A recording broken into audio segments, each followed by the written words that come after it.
పూర్ణం బూరెలు. పూర్ణం బూరెలు అంటే ఇష్టం లేని వాళ్ళు ఎవరుంటారు చెప్పండి. నాకైతే చాలా ఇష్టం. ఆ పూర్ణం బూరె మీద అలా నెయ్యి వేసుకొని తింటూ ఉంటే టేస్ట్ అయితే అదిరిపోతుంది. ఈ పూర్ణం బూరెలు ఎలా తయారు చేసుకోవాలో చూసేద్దాం, వచ్చేయండి. ఫస్ట్ అయితే శనగపప్పునైతే ఉడికించుకొని తర్వాత అందులో క్వాంటిటీకి తగ్గ బెల్లం అయితే తురుముకొని యాడ్ చేసుకోవాలి. బెల్లం అంతా బాగా కరిగాక దగ్గర పడుతున్న టైంలో ఇలాచీ అయితే యాడ్ చేసుకొని ఫ్లేవర్ కోసం బాగా దగ్గర పడనివ్వాలి. మొత్తం అంతా శనగపప్పు బాగా దగ్గరగా అయ్యాక ఒక ప్లేట్లో వేసుకొని అయితే చల్లారి పెట్టుకోవాలి.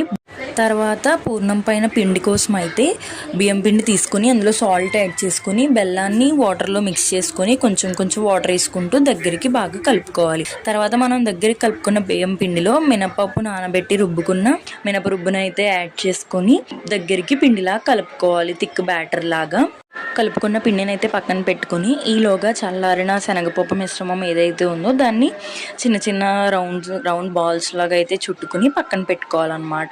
రౌండ్ బాల్స్లో చుట్టుకున్నాక ఒక్కొక్కటి మనం కలుపుకొని పెట్టుకున్న పిండిలో ఒక్కొక్కటి వేసుకుంటూ లోపు ప్యాన్ పెట్టుకొని ఆయిల్ హీట్ అయ్యాక ఆయిల్లో ఈ బూరెలు వేసుకుంటూ గోల్డెన్ బ్రౌన్ కలర్ వచ్చే వరకు ఫ్రై చేసి తీసుకుంటే మన టేస్టీ పూర్ణం బూరెలు అయితే రెడీ అయిపోతాయి.